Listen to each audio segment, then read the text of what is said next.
விடியல் தரும் விளையாட்டு பலம். இந்த விடையில் தரும் விளையாட்டு பலத்தினூடாக உங்களை நாங்கள் சந்திக்கின்ற நிறைய ஸ்கோர் தரங்கள் இருக்கின்றன. முதலில் வடக்கில் இருந்து ஆரம்பிப்போம். ஜப்னா பிரீமியர் லீக் இடம்பெற்றுக் கொண்டிருக்கின்றது. நேற்றைய தினம் ஒரு போட்டி இடம்பெற்றிருந்தது. இந்த போட்டியானது நேற்றைய தினம் சென்ட்ரலைட்ஸ் அணிக்கும் KCC அணிக்கும் இடையில் இடம்பெற்ற போட்டியாக இருந்தது. சென்ட்ரலைட்ஸ் நாணய சுழற்சியில் வெற்றி பெற்று முதலில் துடுப்படுத்தாடி 127 ஓட்டங்களை எடுத்தது. சகல விக்கெட்டுகளை இழந்தது. ஒரு பந்து மீதம் இருக்க இதில் அதிகபட்சமாக ஜேம்ஸ் ஜான்சன் 23 பந்துகளில் 37 ஓட்டங்களை எடுத்தார். ஜெரிக் துஷான் 27 ஓட்டங்களை எடுத்திருந்தார்.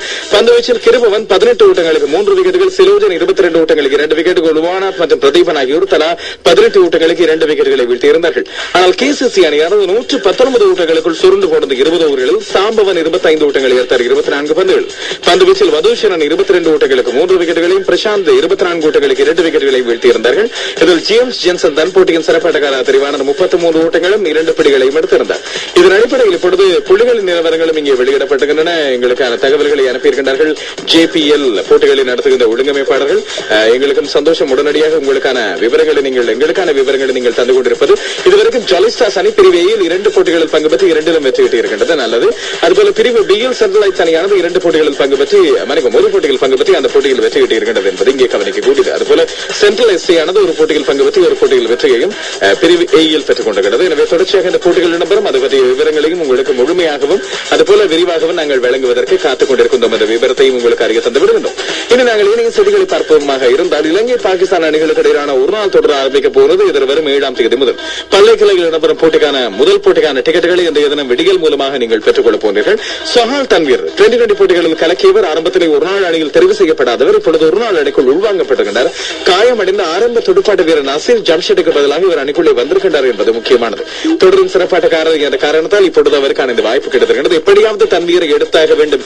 இவரது பந்துவீச்சு சிறப்பாக இருக்கின்றது என்று முடிவெடுத்தால் அதற்கு பிறகு எப்படியாவது அவரை அணிக்குள் கொண்டு வந்திருக்கின்றார்கள் பாகிஸ்தான் அணியின் தலைமை தேர்வாளரான இக்பால் கசீம் மற்றும் அவரது குழுவினர். எனவே தன்வீருக்கு நல்ல விஷயம், அவருக்கான வாய்ப்பு கிடைத்திருக்கின்றது. அதை சரியான முறையில் பயன்படுத்திக் கொள்ள போகிறார் கொடுத்திருக்கின்றது. ஆனால் பாவம் நசீர் ஜாம்ஷெட், அவர் நீண்ட காலம் போராடி அணிக்குள்ளே வந்தவர். குறிப்பாக பங்களாதேஷ் பிரீமியர் லீக் மூலமாகத்தான் தனக்கான வாய்ப்பை தானே உருவாக்கி கொண்டவர். ஆனால் இந்த வாய்ப்பை தொடர்ந்து பயன்படுத்த முடியாமல் அவரது காயம் சதி செய்துவிட்டது.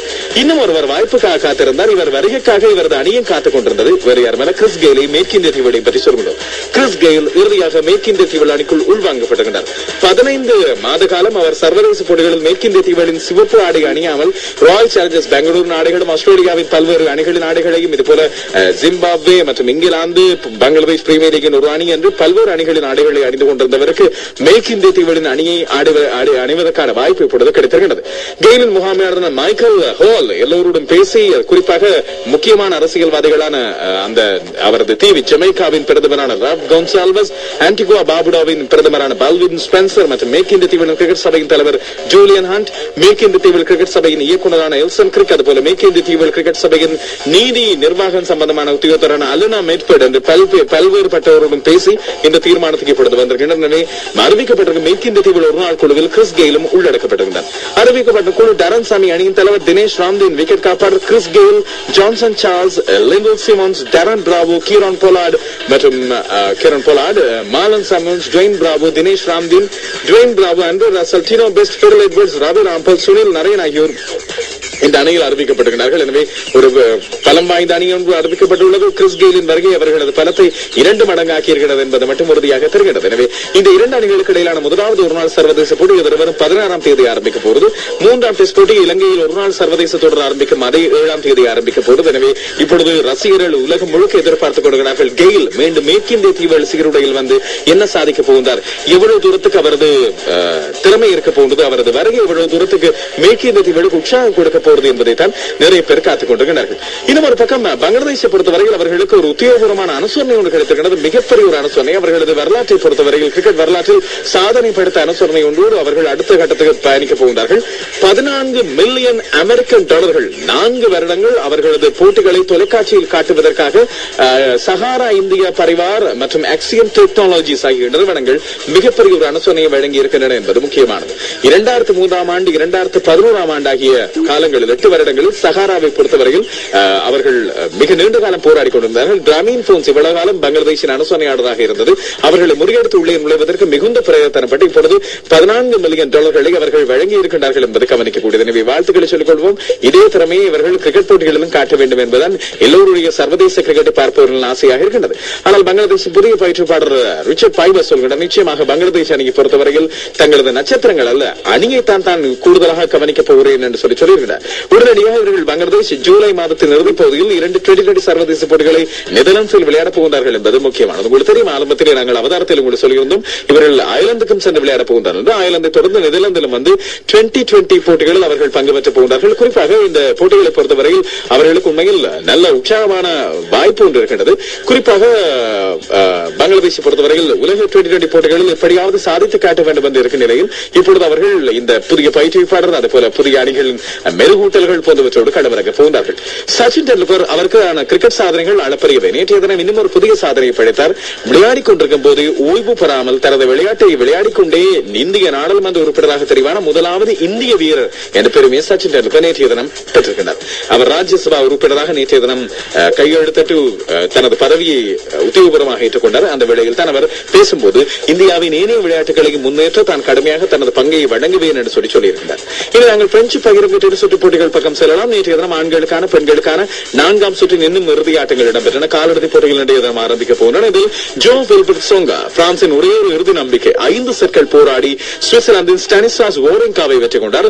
6-4, 6-4, 7-6, 6-3, 6-3 என்று சொல்லி அவரது வெற்றி அமைந்திருந்தது. 3-6 என்று அவரது வெற்றி அமைந்திருந்தது. அடுத்த போட்டியில் ஸ்பெயினின் டேவிட் பெரர் இலக்குவாக தோற்கடித்திருந்த தனது சக நாட்டு வீரான மார்சல் கிரானோலோஸை நேரடி செட்களில், மற்றொரு போட்டியில் பிரான்சின் இன்னும் ஒரு எதிர்பார்ப்பு தோற்று போனது. கிரேட் பிரிட்டனின் உலக தரப்படுத்தல் 4ஆம் இடத்தில் ஆண்டி மாரை ரிச்சர்ட் காஸ்கோரை 4 செட்களில் தோற்கடித்திருந்தார். மற்றொரு போட்டியில் அர்ஜென்டினாவின் உவான் மார்டின் டெல் போட்ரோ செக் குடியரசின் தாமஸ் பேடிக்கை வெற்றி கொண்டு காலிறுதிப் போட்டிகளுக்கு தெரிவாகி இருக்கின்றனர். ஸ்பெயினின் நிக்கோலஸ் அல்மாக்ரோவும் இலகுவான வெற்றி கொண்டு பெற்றுக் கொண்ட நேரடி செட்களில் செர்பியாவின் ஜாக்கோ டிப்சரேவிக்கை அவர் தோற்கடித்திருந்தார். ரஃபேல் நடால் எதிர்பார்த்தது போல மிக வேகமாக புயல் வேகத்தில் அர்ஜென்டினாவின் ஜுவான் வனாக்கோவை தோற்கடித்திருந்தார். நேரடி செட்களில் பாருங்கள் 6-2, 6-0, 6-0 என்று மிக விரைவாக இந்த போட்டியை முடிவுக்கு கொண்டு வந்தார். பெண்கள் பிரிவில் 4ஆம் சுற்று போட்டிகள் நேற்றைய நாளில் இடம்பெற்றன. எதிர்பார்த்த வீராங்கனைகள் அநேகமாக வெற்றிகளை பெற்றுக் கொண்டார்கள். மரியா ஷரப்போவா நேரடியாக கிளாரா செக்கபோலாவை 3 செட்களில் தோற்கடித்தார். ஆனால் இன்னொரு போட்டியில் எதிர்பார்த்த வீராங்கனை தோல்வியை தழுவிக் கொண்டார். சீனாவின் நாலி முறை பட்டத்தை வெல்வார் என்று பரவலாக எதிர்பார்க்கப்பட்டவர். இவர் பெரிதாக எதிர்பார்க்கப்படாத பெயர் அறியாத யாசோலோவா ஷெவடோவா என்ற கஸ்கஸ்தான் வீராங்கனையிடம் தோற்று போனார். மற்ற போட்டியில் எஸ்டோனியாவின் காய் கனேபி இலகுவாக தோற்கடித்திருந்தார். நெதர்லாந்தின் அரங்ஸ்டா ரஷ் என்ற வீராங்கனை, அதுபோல பெட்ரா குவிச்சோவா செக் குடியரசின் வீராங்கனை அமெரிக்காவின் வார்வாரா லெப்சென்கோவை தோற்கடித்திருந்தார். இரட்டையர் ஆட்டங்களை பொறுத்தவரையில் மிக முக்கியமாக கலப்பு இரட்டையர் ஆட்டத்தில் இப்பொழுது இந்தியாவின் சானியா மிர்சா மகேஷ் பூபதி ஜோடி அரையிறுதிக்கு நுழைந்திருக்கிறது. நேற்றைய தினம் இவர்கள் பிரபலமாக எதிர்பார்க்கப்பட்ட செக் குடியரசின் பேட்டா பெஸ்ட் மற்றும் அமெரிக்காவின் மைக் பிராண்ட் ஜோடியை தோற்கடித்துதான் அரையிறுதிக்கு தெரிவாக இருக்கிறார்கள். வாழ்த்துக்களை சொல்லிக் கொள்ளலாம். இன்றைய தினம் காலிறுதிப் போட்டிகள் இடம்பெற போகின்றன. முக்கியமாக ஆண்களுக்கான காலிறுதிப் போட்டிகள் இன்றைய தினம் இடம்பெற போகின்ற அதே வேளையில் பெண்களுக்கான காலிறுதிப் போட்டிகளோடு சில போட்டிகளும் இன்றைய நாளில் இடம்பெற போவது இங்கே குறிப்பிடத்தக்கது. மேலும் விவரங்கள் 7:50 விளையாட்டுகள் மூலமாக உங்களுக்கு வரும். விடியல் தரும் விளையாட்டு பலம்.